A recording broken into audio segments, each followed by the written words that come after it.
I once believed that a mother's and grandmother's love was unconditional.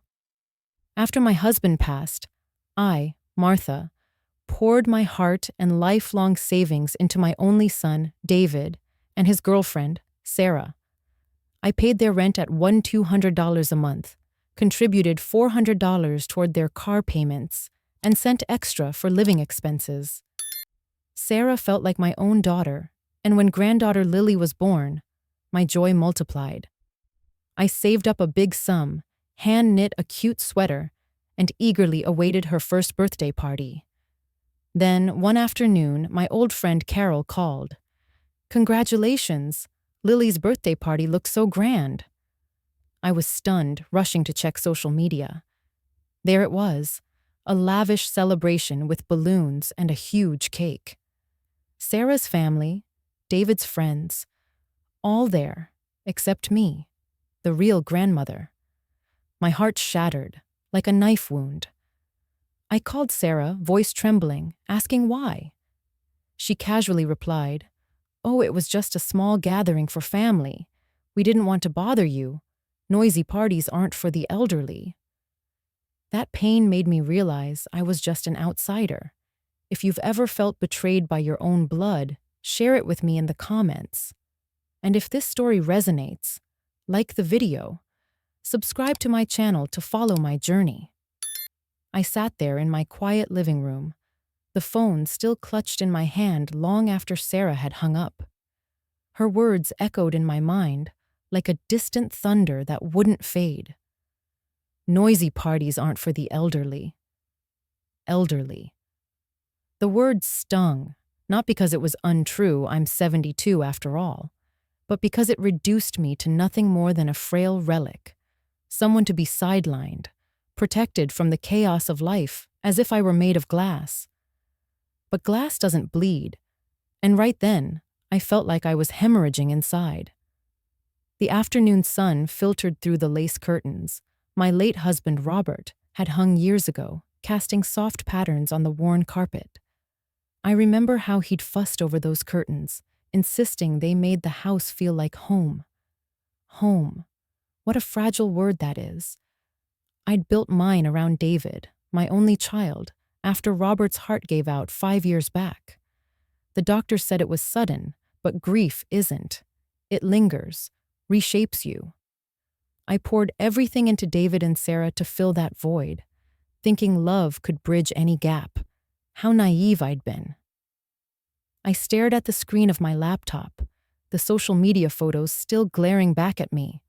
There was Lily, my precious granddaughter, her tiny face smeared with frosting, eyes wide with wonder as she clapped her chubby hands. Balloons in every shade of pink and gold floated above her, and a cake towering like a castle sat in the center of it all. Sarah's parents beamed from the edges of the frame, her siblings laughing with David's buddies from work. Everyone connected, everyone belonging, except me. I scrolled through the album, and each image was a fresh cut. There was David, hoisting Lily onto his shoulders, his smile so wide it reminded me of when he was a boy, running into my arms after school. "Mom, you're my best friend," he'd say. When did that change? When did I become the outsider looking in? My fingers trembled as I closed the laptop, but the images burned behind my eyelids. I leaned back in my armchair, the one Robert used to read his newspapers in, and let the memories flood me. Oh, the things I'd done for them. It wasn't just the money, though God knows that added up. Every month, like clockwork, I'd transfer $200 for their rent on that cozy apartment downtown, the one with the balcony overlooking the park.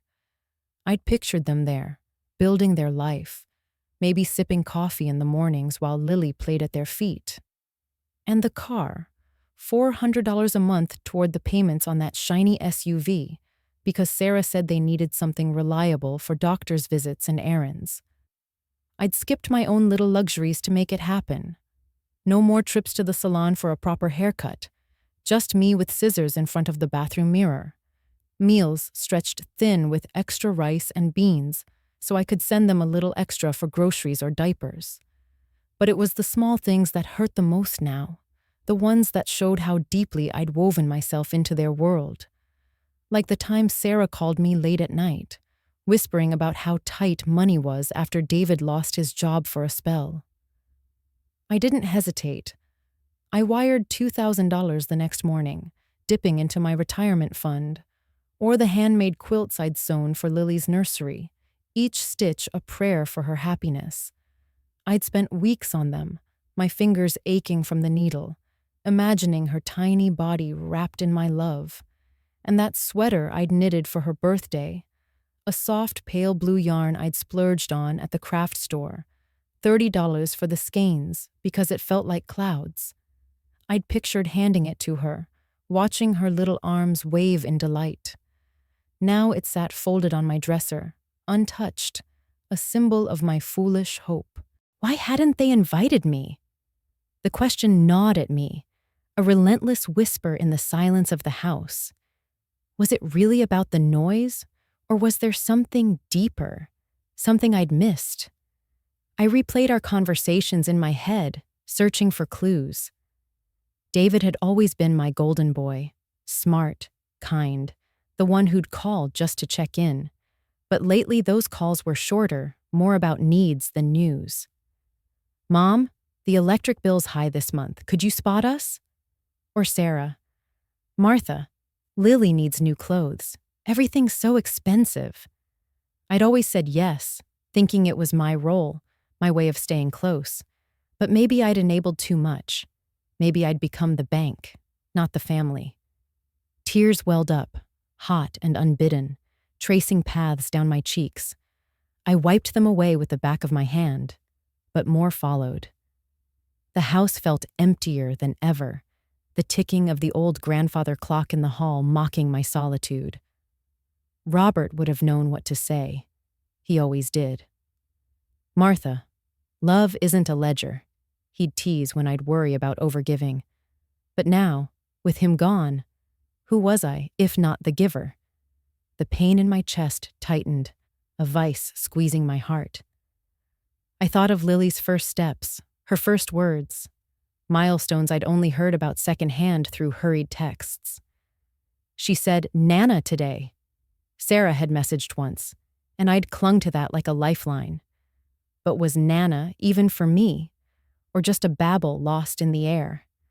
I stood slowly, my knees protesting the movement, and wandered to the kitchen. The fridge hummed softly, a familiar sound in the quiet. I pulled out a photo from the magnet on the door, one of David as a toddler, grinning up at me with chocolate-smeared cheeks. Where had that boy gone? When had he decided that family meant everyone but his own mother?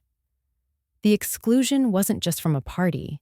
It was from their lives, from the circle of warmth I'd helped create. I'd sacrificed my golden years for them, skipped vacations to save for their down payment dreams, turned down invitations from friends because I was too tired from helping out. And for what? To be dismissed as elderly, too fragile for joy. The sun dipped lower, painting the walls in amber hues, but the warmth didn't reach me. I sank onto the couch, wrapping my arms around myself as if to hold the pieces together. The betrayal wasn't loud or violent. It was this quiet erasure, this gentle pushing away that left me questioning everything. Had I been too clingy, too generous? Or was it them, greedy, ungrateful? The thoughts swirled, a storm in my mind, and I let them rage.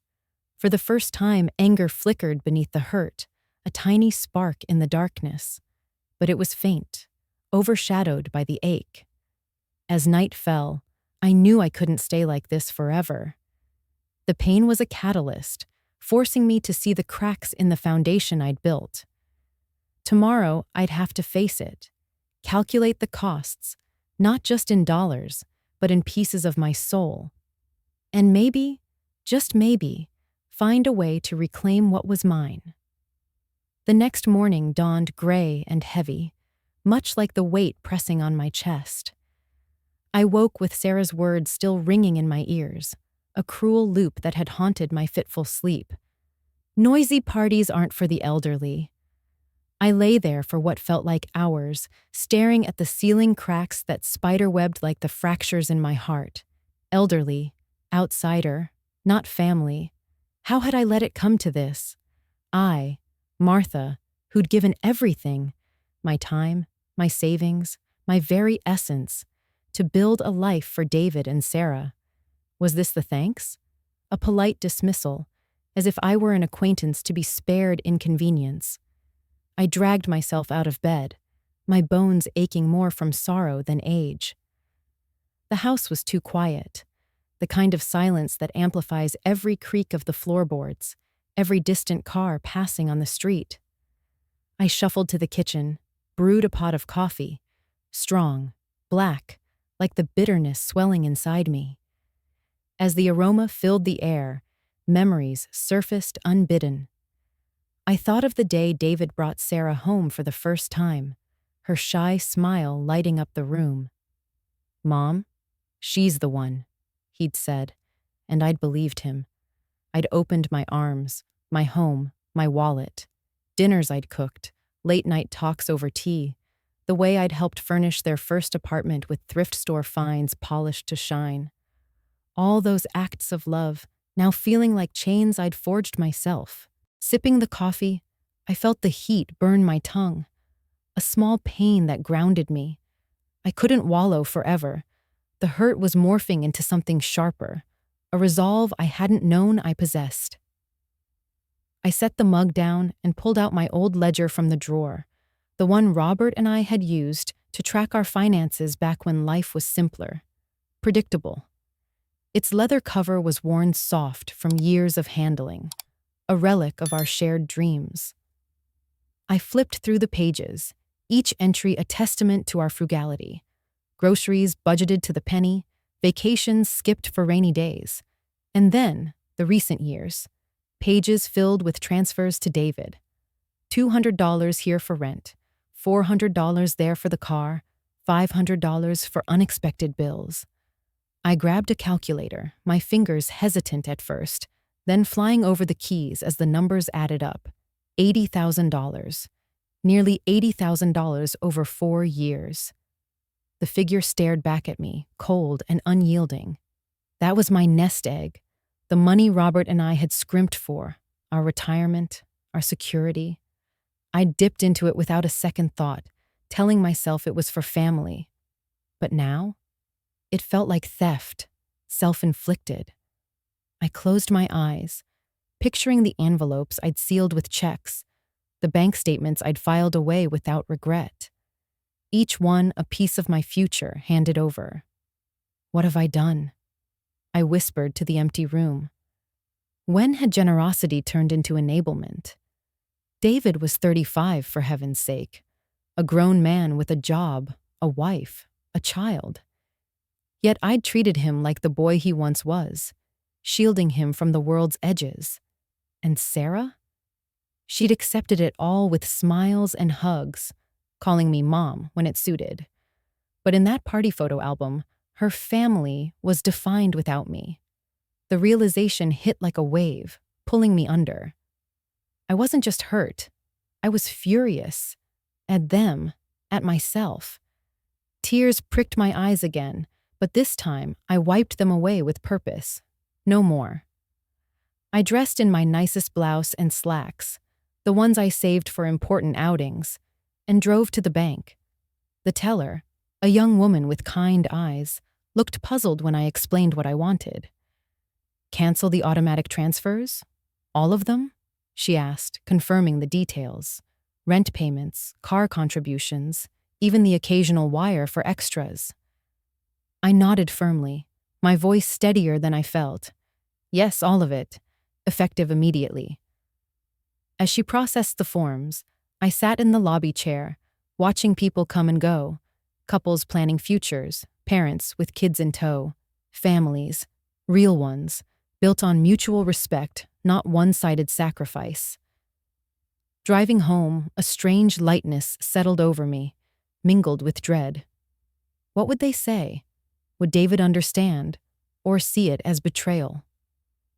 I parked in the driveway and sat there, engine off, gripping the steering wheel. The neighbor's dog barked in the distance, a normal sound in an unraveling world. Inside, I paced the living room, replaying potential conversations. "Mom, why?" he'd ask. And I'd say, "What?" The truth, that their exclusion had shattered me, that I deserved better. The phone rang a few weeks later, as I knew it would. David's number flashed on the screen, and my heart raced. "Mom? Hey, it's me. Listen, the landlord called. Rent's overdue. Did you forget to transfer this month?" His voice was casual at first, then edged with panic as silence stretched. Forget? As if it were a mere oversight, not a deliberate choice. "No, David," I replied, my tone calm despite the storm inside. "I didn't forget. I've decided to use my savings for people who truly see me as family." The words hung there, heavy. He stammered something, excuses, questions, but I couldn't bear it. I hung up, my hand shaking. The quiet returned, thicker now. They showed up unannounced that evening, the SUV pulling into my driveway with a screech. David looked harried, Sarah composed but tense, Lily bundled in her arms like a shield. I opened the door, steeling myself. "Mom," David started, stepping inside without invitation. "We need to talk. This has to be a mistake." We sat in the living room, me in my armchair, them on the couch like visitors. Sarah bounced Lily on her knee, the baby's coos a stark contrast to the tension. "Martha," she said softly, eyes pleading, "we're so sorry about the party. I was stressed with planning, and David thought, well, it was a misunderstanding. Please, can you help with the rent just this once? We'll make it up to you." Misunderstanding. The word grated. I shook my head, words failing me at first. Their faces shifted. David's from concern to frustration, Sarah's to something harder. "Mom, come on," he pressed. "You've always helped. What's changed?" "Everything," I wanted to scream. But I stayed silent, watching them squirm. Then Sarah erupted, her voice rising. "You can't do this! You co-signed the car loan! You have legal obligations! You're abandoning your granddaughter!" Lily whimpered at the outburst, and Sarah rocked her fiercely, as if to prove her point. Abandoning. The accusation pierced me, echoing my own fears. Had I? No, this was them reaping what they'd sown. But as they stormed out, slamming the door, doubt crept in. Legal obligations. What had I gotten into? I needed help, someone to untangle this mess before it consumed me. The echo of the slammed door lingered long after David and Sarah had driven away, their taillights fading into the twilight like a final rejection. I stood in the hallway, frozen. Sarah's words, "You're abandoning your granddaughter," replaying in my mind like a venomous mantra. Abandoning. Me, the one who'd been there from the start, now painted as the villain. My hands trembled as I locked the door, the click of the bolt sounding louder than usual in the empty house. How had it escalated so quickly? Just weeks ago, I was the doting grandmother, knitting sweaters and sending checks.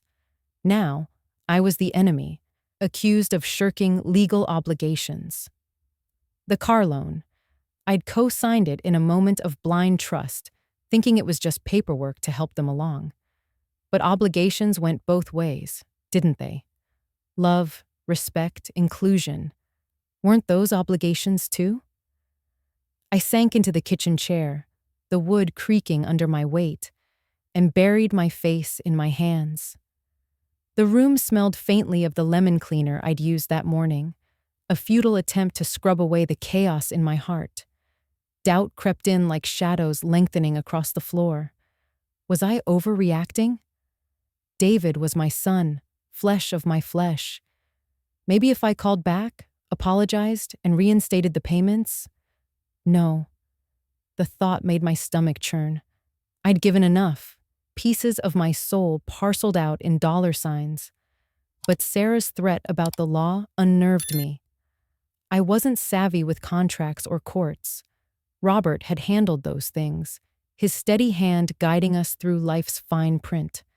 Without him, I felt adrift, a ship without a rudder in stormy seas. "What now, Martha?" I whispered to myself, the question hanging in the air like smoke. It hit me then. I needed help. Not just any help, but someone who knew the ropes, who could see through the fog of emotion. Arthur. The name surfaced like a lifeline. Arthur Klein, Robert's best friend since their army days, is a sharp-minded lawyer who'd become like a brother to us over the years. He'd been at Robert's funeral, his arm around my shoulders as the casket lowered, promising, "Anything you need, Martha, I'm here." I hadn't called on that promise until now. My fingers fumbled with the phone, dialing his number from memory. It rang twice before his gruff voice answered, warm as ever. "Martha, is everything all right?" I poured it out. The party exclusion, the financial cutoff, the confrontation. My voice cracked as I recounted Sarah's outburst, the way they'd used Lily as a prop. Arthur listened without interrupting, his occasional a steady anchor. When I finished, there was a pause, heavy with his unspoken thoughts. Then, "Those ungrateful. Martha, I'm furious with you. This isn't right. Come to my office tomorrow morning. Bring any paperwork you have, bank statements, the car loan docs, everything. We'll sort this out." Relief washed over me, mingled with fresh tears. "Thank you, Arthur. I don't know what I'd do without you." He chuckled softly, but there was steel in his tone. "You're family to me, kiddo. Robert would want me to look out for you. Get some rest. We've got work to do." That night, sleep evaded me. I tossed in the bed that still felt too big without Robert, my mind racing through what-ifs. What if they sued? What if I lost everything? But beneath the fear, a quiet strength stirred. The same resilience that had carried me through widowhood. I wasn't helpless. I was hurt, but not broken. By morning, resolve had solidified. I gathered the files into a neat stack, bank records showing the $80,000 outflow, emails confirming transfers, and the co-signer agreement for the SUV. Each document was a reminder of my generosity, now weaponized against me. Arthur's office was in a modest building downtown, the kind with creaky elevators and plaques listing long-retired partners. He greeted me with a bear hug, his silver hair tousled as always, eyes sharp behind bifocals. "Sit, sit," he said, clearing space on his cluttered desk. As I laid out the papers, he scanned them, his brow furrowing deeper with each page. 80 grand? Martha, that's your life savings. And they excluded you from the grandkid's birthday? That's not just thoughtless. It's cruel." His indignation fueled my own, validating the pain I'd questioned. We spent hours poring over details. The loan terms. I was liable if they defaulted, but not indefinitely. The lack of formal agreements for the other support. "This is all goodwill on your part," he said, tapping a statement. "No contracts binding you to keep paying rent or bills. As for the car, if they push, we can negotiate removal of your name, or countersue for emotional distress if it comes to that." Emotional distress. The phrase lingered, a mirror to my inner turmoil. Arthur leaned back, steepling his fingers. "But let's prepare for the worst. People like this, entitled, they might escalate. Change your locks, install a security camera, basic precautions." I nodded, the idea both empowering and sad. Protecting myself from my own son? It felt like a betrayal of motherhood itself. Yet, as I drove home, I stopped at the hardware store. The clerk, a young man with tattoos peeking from his sleeves, helped me pick out sturdy deadbolts and a simple doorbell camera, the kind that sends alerts to your phone. "Easy to install," he assured me. Back home, I spent the afternoon on my knees, screwdriver in hand, the metallic scrape of old locks giving way to new ones echoing my resolve. The camera perched above the door like a watchful eye, its red light blinking reassurance. It wasn't paranoia, it was prudence. But even as I tested the app, a pang hit me. Would David twist this into evidence of my instability? With the physical barriers in place, I turned to the emotional ones. Isolation was my enemy now. I needed allies, people who saw me for who I was. Carol, my old neighbor and the one who'd unwittingly revealed the party, was first. I invited her over for tea, the kettle whistling as I set out Robert's favorite china, delicate cups with faded roses, a reminder of better days.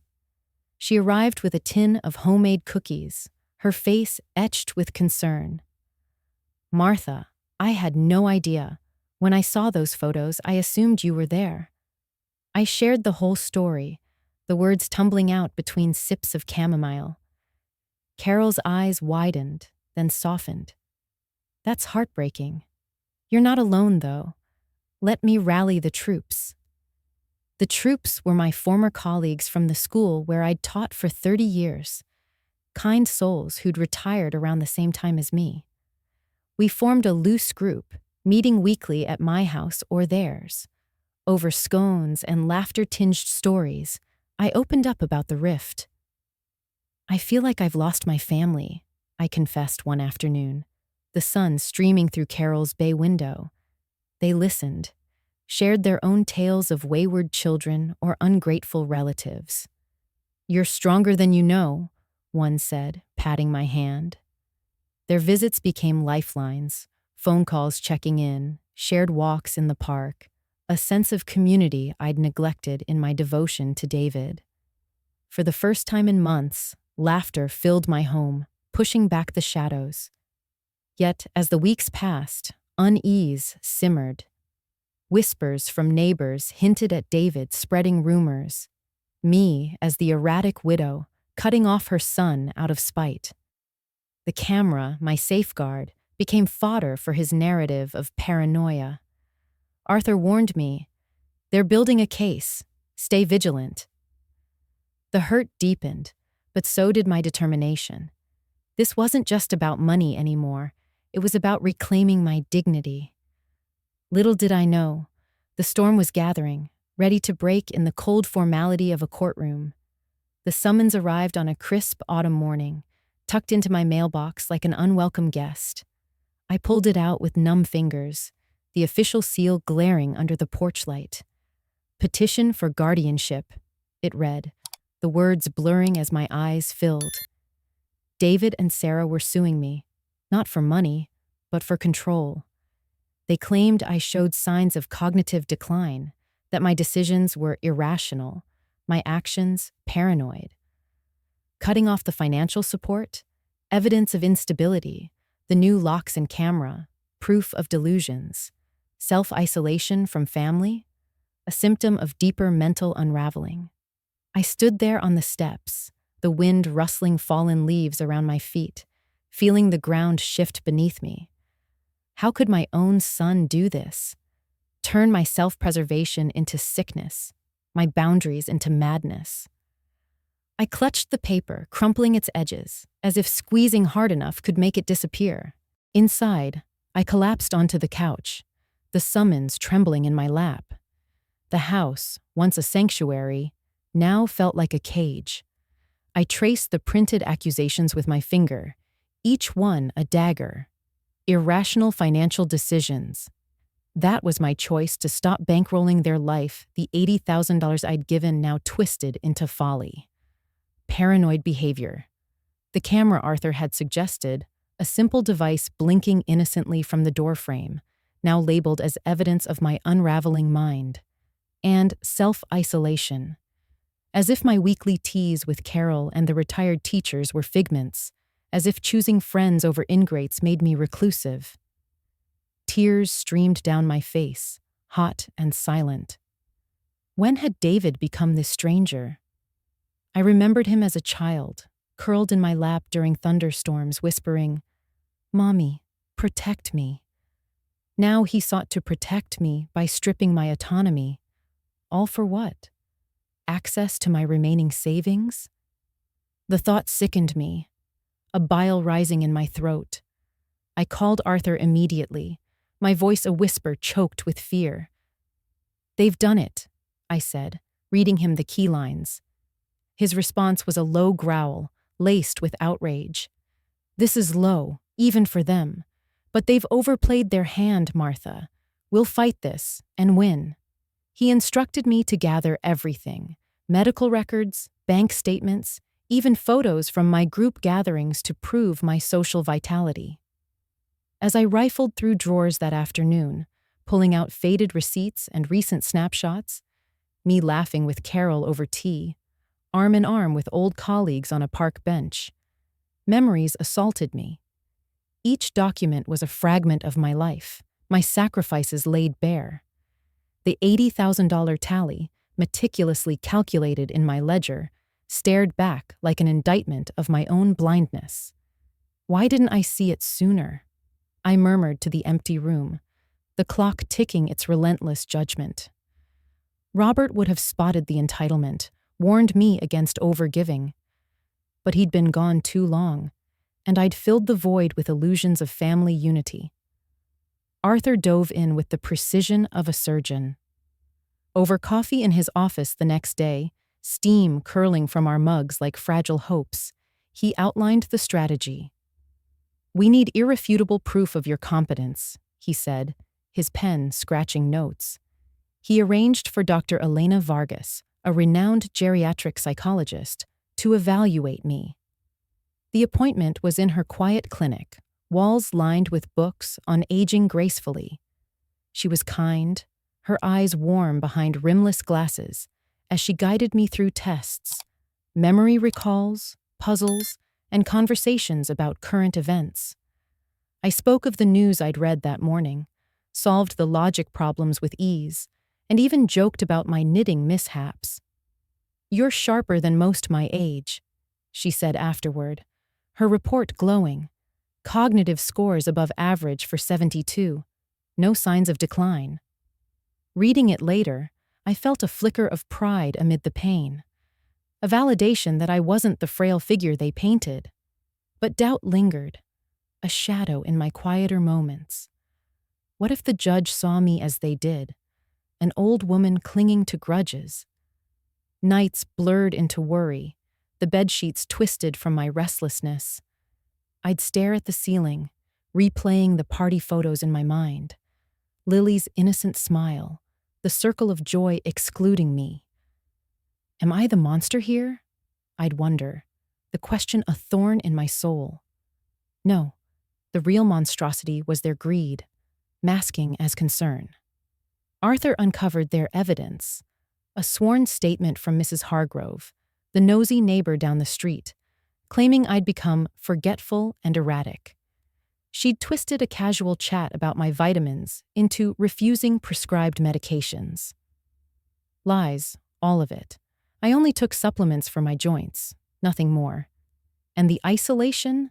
They ignored my vibrant circle, focusing on my distance from them, as if family was a one-way street. The courtroom loomed on a rainy Tuesday, the building's stone facade cold and imposing. I dressed carefully. A simple navy suit, the one I'd worn to Robert's funeral, paired with low heels that echoed on the marble floors. Arthur walked beside me, his briefcase a shield. Inside, the air was stale, heavy with the scent of polished wood and old paper. David and Sarah sat across the aisle with their lawyer, a slick young man in a sharp suit. David avoided my gaze, fiddling with his tie. Sarah held Lily close, the baby fussing softly. Seeing my granddaughter tugged at me, a pang so deep it nearly undid my resolve. But I straightened, drawing on the inner steel I'd forged these months. The hearing unfolded like a slow unraveling. Their side went first, painting me as diminished, the sudden financial cutoff as delusional, the camera as paranoid installation, my refusal of meds as neglect. Mrs. Hargrove testified shakily, her voice thin, avoiding my eyes. Arthur cross-examined gently but firmly, exposing her biases, old grudges over property lines. Then our turn. Dr. Vargas took the stand, her report dismantling their claims.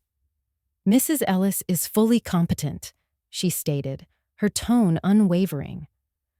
Arthur presented the financial records next, the $80,000 transfers projected on a screen like damning confessions. This isn't decline, he argued, his voice rising. This is a mother realizing she's been exploited. The judge, a stern woman with silver-streaked hair, leaned forward, her expression shifting from neutral to intrigued. Carol and my friends testified next, their words a balm. Martha's as sharp as ever, Carol said, describing our teas and talks. She's surrounded by love, just not the kind that demands her wallet. Their stories wove a tapestry of my life, active, engaged, resilient. Finally, I stood, my legs steady despite the knot in my stomach. The courtroom hushed as I spoke, my voice clear, carrying the weight of years. Your Honor, this isn't about money or minds. It's about a grandmother denied the simple joy of watching her granddaughter blow out her first birthday candle. I gave everything, my savings, my heart, only to be called elderly and sidelined. Family isn't an obligation, it's reciprocity. I've found that elsewhere now. Tears glistened in my eyes, but I held them back, meeting the judge's gaze. The room felt charged, my words hanging like a verdict unspoken. As the gavel adjourned us for deliberation, I glanced at David, his face pale, regret flickering. The battle wasn't over, but for the first time, victory felt within reach. Yet, whatever the outcome, I knew the real triumph lay in the life I'd rebuild from the ruins. The courtroom air hung thick with anticipation as the judge returned to her bench, her robes swishing like a final curtain call. I sat rigid beside Arthur, my hands clasped in my lap, knuckles white against the faded fabric of my skirt. The rain had stopped outside, but inside me, the storm raged on, waves of fear crashing against the fragile dam of hope I'd built. David and Sarah were across the aisle, their lawyer whispering furiously, but I couldn't look at them. Not yet. My mind wandered back to the night before, alone in my bed, replaying every word I'd spoken on the stand. Had I been too emotional? Too vulnerable? The tears I'd held back now threatened to spill, but I blinked them away, focusing on the wood grain of the table before me. This was it, the culmination of months of heartache, the verdict on whether I'd reclaim my life or lose it to their grasp. After careful consideration of the evidence, the judge began, her voice steady and measured, I find no basis for the petition of guardianship. The words landed like a thunderclap, echoing in my chest.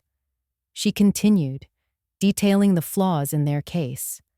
The fabricated evidence from Mrs. Hargrove was dismissed as biased hearsay. Dr. Vargas's assessment was upheld as irrefutable proof of my soundness. Then came the rebuke, sharp as a blade. This court will not tolerate the abuse of legal processes for personal gain. The petitioner's motivations appear rooted in financial entitlement rather than genuine concern. Petition denied, with prejudice. Arthur squeezed my arm, his grin breaking through like sunlight. But I was numb, processing the enormity. Denied, free. The gavel fell, a punctuation mark on their scheme, and the room exhaled. David's face crumpled as he glanced my way. Regret? Shame? I couldn't tell, and in that moment, I didn't care. Sarah clutched Lily tighter, her eyes darting away, the baby oblivious in her arms. As they gathered their things, a part of me ached for what we'd lost, the family I'd dreamed of. But the ache was duller now, overshadowed by a burgeoning relief. Arthur hugged me tightly outside the courthouse, the autumn air crisp with fallen leaves crunching underfoot. "You did it, Martha. Justice served." I nodded, tears finally flowing, not of sorrow, but release. "We did it," I corrected, thinking of Robert watching over us. For the first time in years, I felt unburdened, like shedding a heavy coat I'd worn too long. The days that followed blurred into a quiet triumph. I returned home to a house that no longer felt like a prison, the new locks a symbol of my sovereignty rather than fear. Carol and the group celebrated with me over a potluck dinner, laughter filling the rooms, plates of casseroles and pies passed around like tokens of solidarity. "To new beginnings," Carol toasted, her glass of iced tea raised high. I clinked mine against hers, the cool condensation dripping onto my fingers, a reminder of life's simple refreshment. But beneath the joy, introspection lingered. I sat alone that night on the porch, wrapped in Robert's old sweater, its wool scratchy against my skin. The stars twinkled overhead, indifferent witnesses to my rebirth. "What now?" I whispered to the night, the question no longer laced with dread but possibility. I'd won the battle, but the war for my heart was ongoing. The exclusion, the betrayal, they'd scarred me, but scars could heal, become stories of strength. Emboldened, I made changes I'd long postponed. The big house, with its echoing rooms and ghosts of happier times, went on the market. I sorted through boxes in the attic, faded photos of David as a boy, his gap-toothed grin beaming from school portraits. Sarah's bridal shower gifts I'd helped wrap, ribbons now frayed. Each item stirred memories, bittersweet waves that washed over me as I packed. The sale closed quickly, the check in my hand a tangible freedom. I moved to a sunny apartment in a senior community, the kind with communal gardens and weekly bingo nights. My new place was smaller, cozier. White walls I painted a soft yellow like morning light. The neighbors welcomed me with baked goods and invitations. "Join us for bridge?" one asked, her smile genuine. For the first time, I had friends not out of obligation, but choice. Conversations over coffee that didn't end in requests for money. With part of the savings, my reclaimed nest egg, I established the Robert Ellis Scholarship Fund.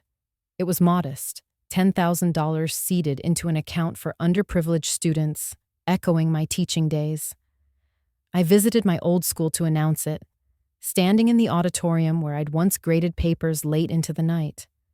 The principal shook my hand, students applauding as I explained, "For those who dream big, despite empty pockets, in memory of a man who believed in second chances." Tears pricked my eyes as a young girl approached afterward, her backpack slung low. "Thank you, Mrs. Ellis. This means everything." In her hope, I saw echoes of my younger self, the idealistic teacher pouring love into the world. The fund wasn't just a charity, it was redemption, turning my pain into purpose. And oh, the travels. I finally spread my wings. A cruise to Alaska, the chill air biting my cheeks as glaciers calved into the sea with thunderous cracks. I stood on the deck, wind whipping my hair, feeling alive in a way I hadn't since Robert's passing. Postcards sent to Carol. "Saw whales today. Majestic." Then Europe, a solo trip to Paris, wandering cobblestone streets, savoring croissants at sidewalk cafes. The Eiffel Tower at dusk, lights twinkling like stars brought low, mirrored my inner spark, reigniting. No more scrimping for others. This was for me, sipping wine by the Seine, sketching in a notebook like I'd dreamed as a girl. Each adventure healed a fracture, reminding me life wasn't over at 72. It was evolving. As for David and Sarah, news trickled in through mutual acquaintances, a bitter aftertaste to my sweetness. They'd sold the SUV, the one I'd co-signed, trading it for a rusty sedan that sputtered on hills. The downtown apartment? Swapped for a dingy walk-up on the outskirts. walls thin enough to hear neighbors' arguments. Both worked now. David in a warehouse, Sarah at a daycare, scraping by without my safety net. Lily, I heard, was thriving despite it, her laughter a distant echo in my heart. Did they regret? A Christmas card arrived once, scrawled apologies and a photo of her in pigtails. But I set it aside unanswered. Forgiveness would come in time, perhaps, but trust was shattered glass, not easily mended.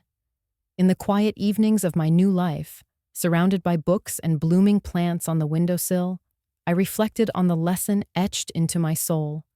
Love isn't blind sacrifice. It's a garden needing mutual tending. Respect the soil, gratitude the water. I'd watered theirs alone, watching mine wither. Now my garden flourishes with friends who saw me, not my wallet. Carol's weekly visits, group outings to the theater. This was family, chosen and true. As I watched the sunset from my balcony, painting the sky in oranges and pinks, peace settled over me like a warm blanket. The pain had forged me anew, and in this freedom, I found the truest joy, living for myself, at last. And there you have it, the story of how I, Martha, turned heartbreak into a new beginning. Through it all, I learned that true love isn't about endless sacrifice. It's about mutual respect and gratitude, nurturing relationships that lift us up rather than drain us dry. Family isn't just blood. It's the people who choose to honor and include you every day. If this resonates with you, take a moment. Have you ever had to redraw boundaries in your own family to protect your peace? Share your thoughts or stories in the comments below.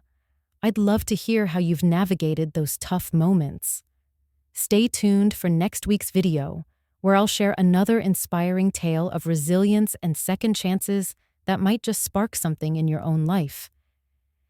Thank you from the bottom of my heart for watching and being part of this journey with me. See you soon. Take care.